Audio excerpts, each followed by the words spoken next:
Hello, friends. This is Dave Hurwitz, executive editor at ClassicsToday.com, here with the Haydn Symphony Crusade. And we're up to Symphony number 76. And this is a bit of a watershed. They're going to start coming thicker and faster. Oh my, look. We have a little company here. Hey, Finster. How you doing, kiddo? I know. What a good girl. Anyway, there she is. Okay, we can watch her do that while we talk. This is a bit of a milestone. Why? Because Haydn Symphonies 76, 77, and 78, get in here, were actually composed to be performed abroad for England. Actually, Haydn had planned a trip. It didn't come through. And so Haydn had these three symphonies he didn't know quite what to do with. He offered them to his publisher. Because by then his contract with the Esterházys allowed him to write music and sell it abroad. They began to realize that they had on their hands Europe's most famous composer, and so it was actually inuring to their benefit to allow him to sell his music elsewhere, to broaden his reputation as the Esterházy Kapellmeister. And so he wrote to his publisher and he said, I've got these three symphonies. They were written for England. The trip didn't turn out. He said, they're magnificent symphonies. And they are. He said, they're magnificent symphonies. He said, but they're easy. They don't have a lot of concertante in them. In other words, he's not doing a lot of solo writing for the wind parts. He said easy wind parts because he was writing for circumstances that he couldn't have known. He didn't know what the orchestra could do, what the quality of the ensemble was. And so, yes, dear? Okay, fine. And so he had no idea, what circumstances he might encounter. So he had to write music that was kind of foolproof, but it also had to be brilliant. It also had to be wonderful. And in the prior symphonies that were all written for the Esterházy Orchestra, as you know, I knew all the players. He knew what they could do. And so he used them. He used their timbre. He used solo opportunities to create coherence and symphonic unity in the works that he wrote for the court. But he couldn't do that with the next three. And so, I mean, there are woodwind solos. There are small solos for the wind section. There's plenty of color, lots of color. But color is not an organizational principle in the way it had been for the previous symphonies.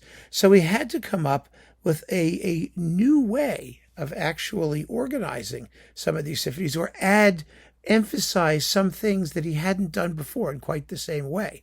And here in number 76, we hear that extremely graphically. So we've got a lot of musical examples to go through. And it's really, really interesting. I mean, this is a really cool symphony. It's an E-flat major. It's a generally happy symphony, a very happy symphony, actually, but it has wonderful shades of darkness and light and tremendous contrasts. And it's organized really in a completely new way. What are you doing over there? Hey, I know. Okay, I'm sorry, I can't resist. She's adorable. All right, so let's just get back to it, shall we? I know you'd rather be watching her than watching me, but we have serious business to attend to. And it's just as much fun as watching a cat lick herself, trust me. Okay, so what is Haydn going to do?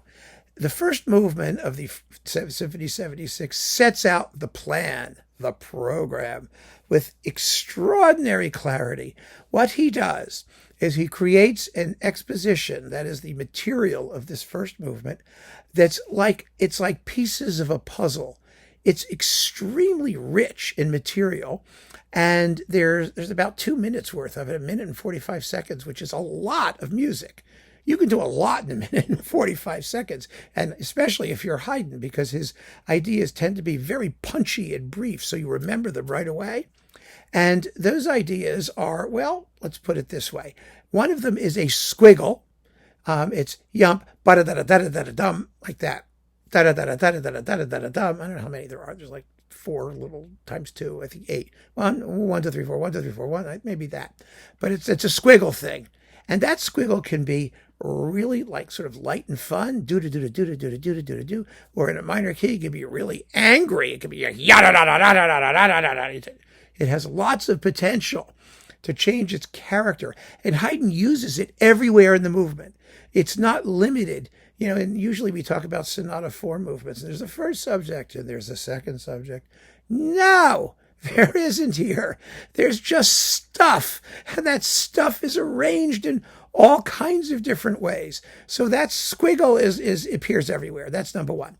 Number two, there is a motive. Dum ba dum, bum ba dum. That's it. And the actual theme then develops. Da da da da da da da. It's kind of like, oh my darling, oh my darling, oh my darling Clementine. It kind of does that, only it goes down instead of up, but it's the same rhythm. Anyway, that motive, dum ba dum, bum ba dum. It's two little notes, either two repeated notes or three repeated notes in a characteristic rhythm, bum ba dum, or yum yum yum, something like that. But it's two of them. Whatever they are, whatever little chunklet thing it is, musical chocolate chip, you get two of them. So it's yum ba-dum, bum ba-dum. In fact, why am I doing that? Here it is. You ready? Here's the main motive. It's the main motive of the whole symphony, to be honest with you. And here you go. Yes, that was Helmut Muller-Brühl with the Cologne Chamber Orchestra on Naxos. Thank you very much. It's very good. This is a very good performance. This disc has 74, 75, and 76, and 76 is, I think, the best performance on the disc. Anyway, so you've got that motive, and that motive is going to be really, really important, not just in this movement, but elsewhere. So keep it in mind. Keep in mind the idea of just a little thingy, a sniglet, as opposed to a squiggle, repeated twice. You're going to hear it. And then the second subject actually appears in the first subject. Yes, it does. It's a slight variant of something we hear right at the beginning of the symphony. It's so marvelous the way Haydn does this, the way he takes these bits and assembles different things throughout the movement. So I'm going to play you the second subject as we first hear it, as part of the first subject. Remember, I just want to make this clear because I talk about subjects and you might be like, how sonata form is supposed to have a first theme and then a second theme and then a development and then it repeats the first theme and the second theme. No, it's not the way it works, folks. I mean, later on, yes, it does work that way in the Romantic era when these themes are big, long things and whatnot. But Haydn was inventing this style and had no idea what he was supposed to do. He only was investigating the potential of what he could do. And so in this particular case, like I said, a subject can have any number of ideas. They can be short, they can be long, they can be full melodies, they can be little motives, and Haydn's got them all. So at the end of the first subject, he gives us a lovely lyrical little theme. Ya da da da da, ya da da da da, like that. It's just beautiful. That becomes the second subject. So here it is the way we first hear it, and then as it appears in the second subject. Here you go.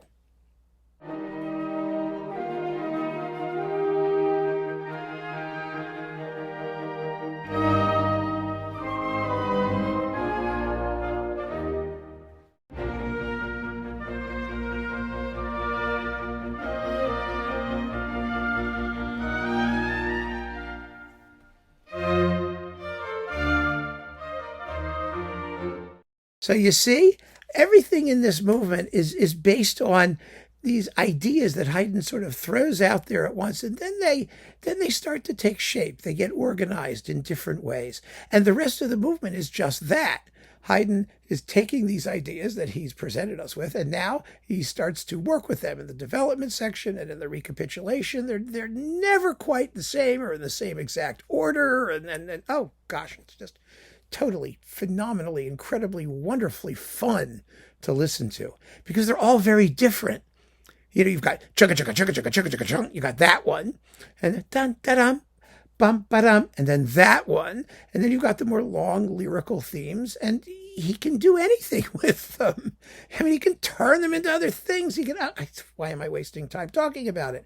I'm going to play you the entire exposition so you can hear how they're initially laid out.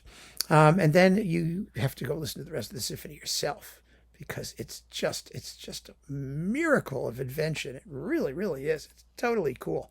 So here it is. Here's the exposition, the whole first chunk.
Now, there's another very, very important idea that you may or may not have noticed.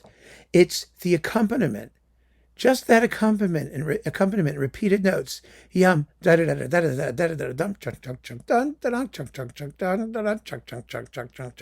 just doing that. Almost underneath, it's this wonderful sort of relaxed rhythm through the whole movement. It's there a lot.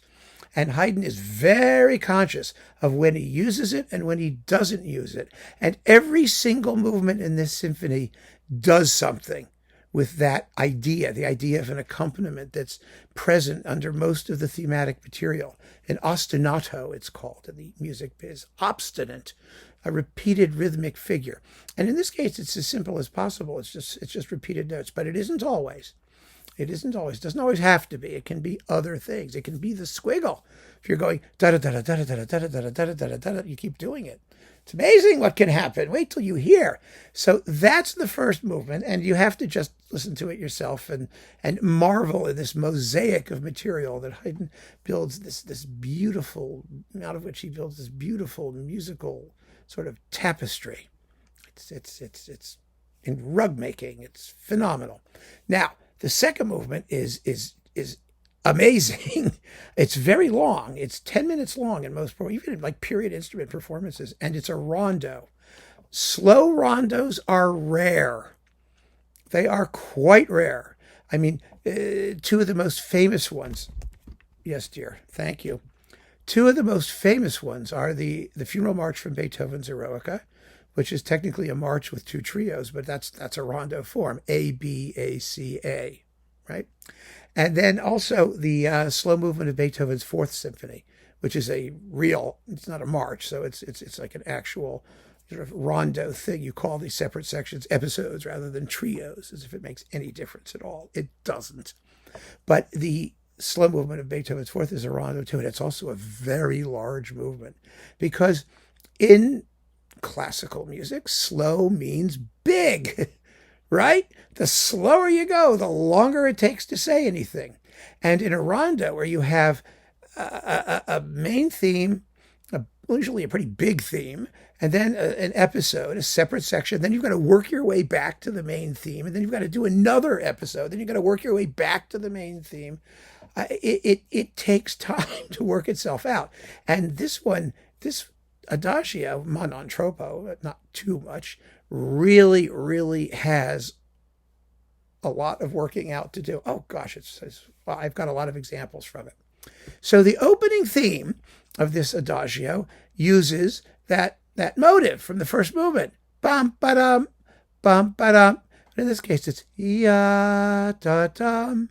You play it legato, smooth and drawn out at a slower tempo. So instead of dun-da-dum, it's da-da-dum. But it's the same thing. It is the same thing. And that's how it starts. You also get the accompaniment. Because when we get the main theme, it's ya-da-da-da-dum, chunk, chunk, chunk, chunk, chunk, chunk, chunk. You'll hear that as well. The repeated note accompaniment thing is in there. And those two ideas appear in the ritornello, or main theme of the rondo. And it's quite long, and it has a lot of internal repetition. So you hear these things going sort of round and round. They keep seeming to come back to the beginning and repeat, and then they move on to something and they come back. It's a big, juicy, again, musically very rich section. It's full of ideas. So here is the opening of the slow movement, where you hear, oh, you know what I'm going to do? First, let's hear the main motive, dun, dun, dun, dun, dun, dun, with the opening theme of the slow movement. So you hear the fact that it's the same thing, the same rhythm, actually. It's not the same melody, it's the same rhythm. And we have the slow movement one first, and then what happens in the first movement. So I think that makes it very clear. Here they are.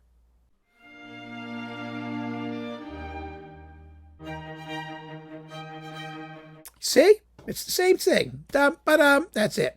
And Haydn can build whole new universes out of that little thingy. And he proceeds to do that, along with that lovely, soft, pulsating accompaniment. It pulsates.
Well, episode number 1.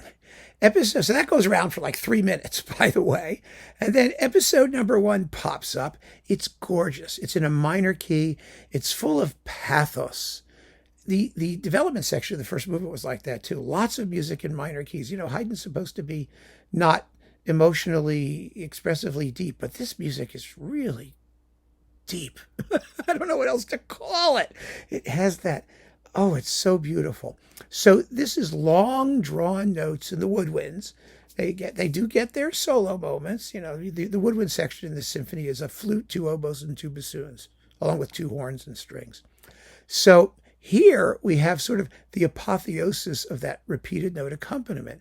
You just have long, beautiful drawn melodies in the woodwinds, and chung, chung, chung, chung, just this throbbing accompaniment. It's so beautiful. You never want it to end. I mean, it's absolutely gorgeous. And here is most of it, not the whole thing, but it gives you an idea of what Haydn's doing. Oh, God, I love this thing. Listen to this.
Oh, phew, yes. I mean, it is. I mean, how can people say Haydn lacks emotional depth after you hear that? I don't get it. I don't get it. Well, obviously, they're not listening. That's what's happening. Okay, so then the ritornello comes back in a slightly varied form because Haydn seldom repeats things absolutely, totally, literally. And then you have the second episode. Now, the second episode is also in a minor key, and it's really, really angry. And it does two things. It develops that accompaniment, where it was just going, junk, junk, junk, junk. Now it turns into our old friend, the squiggle. It's chugga, chugga, chugga, chugga, chugga, chugga, chugga, chugga, chugga, chugga, chugga, chugga, chugga, chugga, chugga. It's this roiling, turmoil, storm thing. It's fortissimo the whole way through. It's really powerful, angry music, just wonderful. And here that is.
So you see, Haydn is manipulating things in different ways. And so that's sort of your squiggle. But that's not all. That's not it. Because at the end of the movement, we have a cadenza. You know what a cadenza is? A cadenza happens usually in concertos, where solos happen, where the orchestra stops and the solo improvises something based on the themes of the movement. That's called a cadenza. It's a cadence. It means something that's going to bridge where we are to the final bars of the movement. And this particular cadenza is not for a solo. The solo is the entire violin section, and then the entire string section. And it's all based on the squiggle. The squiggle from the opening. Chugga, chugga, chugga, chugga, chugga, chugga, chugga. That's what it's based on. And it just goes on. It's chugga, chugga, chugga, chugga, chugga, chugga. It goes up to the top and down to the bottom of the strings and back up to the top of the strings. It's just marvelous. It's just it's the apotheosis of the squiggle. So here is the cadenza and then the entire end of the movement. And then you realize, by the way, that the squiggle is built into the main theme of the ritornello, because it goes ya ya da da da da ya da da da da da da da da ya da da da da. So ya da da da da da da da da. Get it?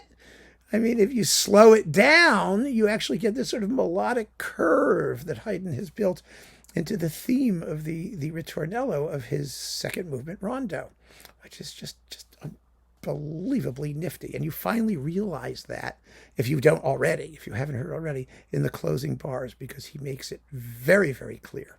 So here is the cadenza leading up to it. So you hear how he gets into it and then how he gets out of it and concludes the whole movement. It's just a stunning piece of writing. It really is.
There you go.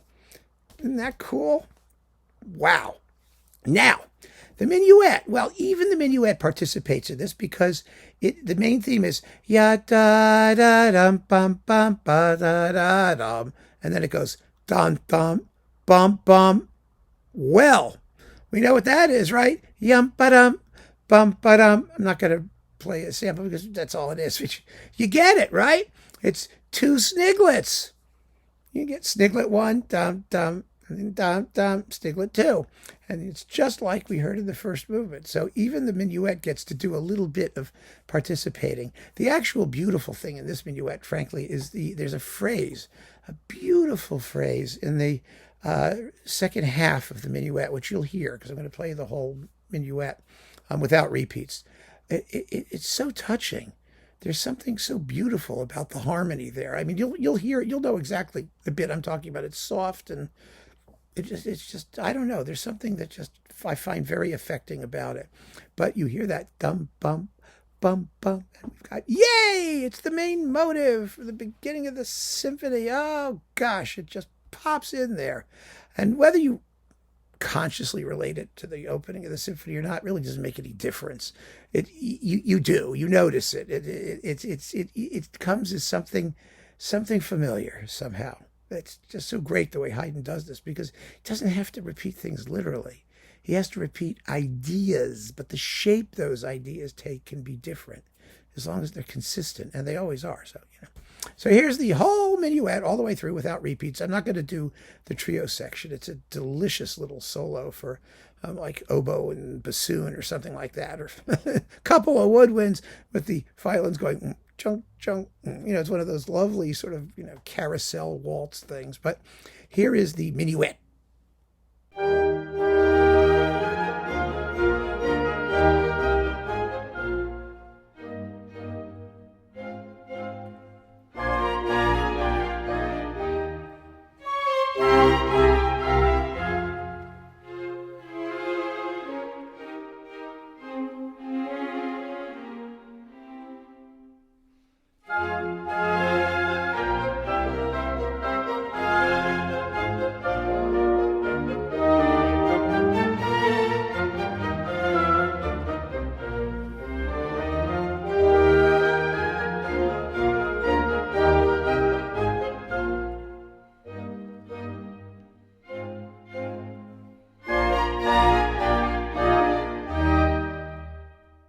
So that brings us to the finale, the splendiferous finale.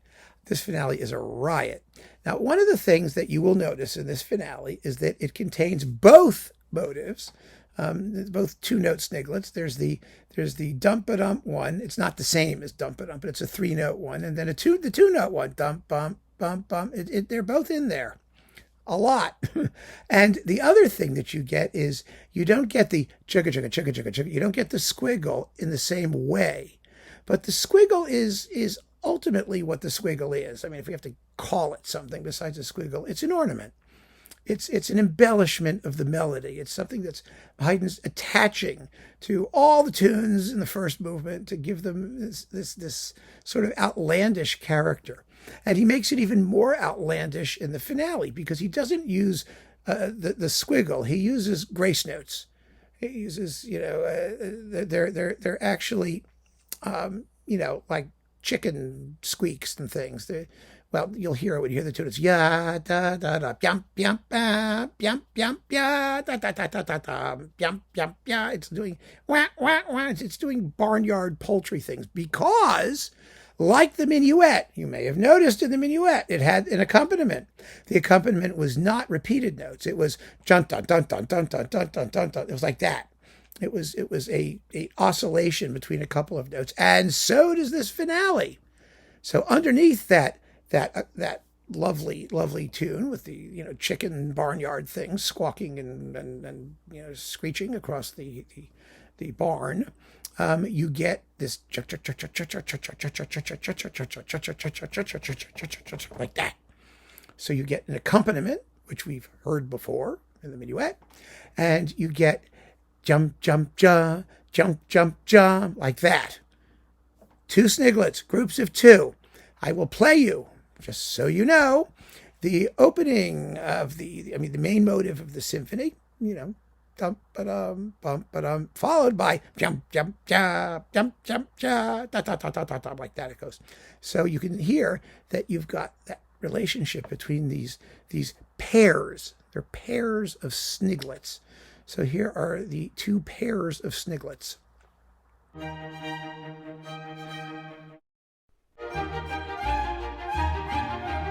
And then, at the very end of the exposition, which I'm just going to let you play, you hear the sniglets from the Minuet. Remember that da da da da da da bum bum bum bum bum bum bum. Well, this does that too, because the end of that theme, after the da da da da cha cha cha cha cha cha da da da da da dum. And it goes ya ya da da da da da da da da bum bum bum ba da da da da da da da da. And it ends with two notes. Dum dum dum. So you'll hear it. It's all just so effortless. When you analyze it, it makes everything sound very planned, and sometimes even mechanical. And it's not. That's the point. The point is that it all just happens. It happens with total ease and complete abandon, even. It really does. It's just that these themes are members of a family. They're related to each other, and we hear these relationships, and we know that we're listening to Symphony Number 76 and none other. This finale is deliciously witty. Because it's all that chirping, and Haydn was a chirpmeister. He really was. He's got a whole symphony called The Hen, which we're going to get to. It's one of the Paris symphonies in the 80s. And it that also squawks quite a bit and does chirpy things. And it's just hilariously funny. And there's also a string quartet called The Bird, and other bird-like objects throughout his oeuvre. It was a wonderful way to create, wit in the context of a melody by decorating the melody. Just as he decorated the melody in the first movement with chugga chugga chugga chugga chugga, well, he decorates this one with yap yap yap yap yap yap. So the idea is that of decoration of a melody. And so in this way, to summarize the whole thing before I play you the exposition of the finale, Haydn has found a way to unify a work without having to resort to some of the easy timbral cues he used to use. I'll put trumpets and drums in 3 movements. That takes care of it, right? Well, or I use a flute solo and here and one there. And, he will do that again once he knows what kind of forces he's working with, who his players are, and what they can do. But until then, he had to create works almost for full orchestra throughout. Works for the full orchestra. It's a marvelous, marvelous concept thing going on. So here is the exposition, the first part of the finale. It's just delightfully funny music. It really is. Warm and charming.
So there you have it, the first of Haydn's international symphonies, if you want to call it that. Music for the greater globe that he was tentatively sending out feelers to see if they would be receptive to the kind of music that he was writing. They already had been receptive, of course. The works he wrote for Esterhazy, they didn't stay secret. They got copied, they disseminated, he sold them to publishers. I mean, he double dealt. He was, totally unscrupulous. In those days, they were more relaxed about things like that. So, as long as he did his job at Esterhazy, they were pretty happy letting him do what he wanted to do. So he was already enormously famous, but now he had to take stock of that and create an international style. And that international style became the style of the first Viennese school, the style of the Viennese classics, classical music as we know it today. And so this particular symphony is an extremely important first step. And it's not a tentative step. It's a fully developed, take no prisoners, look at me, look at what I can do kind of step. He wasn't hesitant. He wanted to make an impression, and he does. So keep on listening, friends. Thank you so much for joining me. Take care.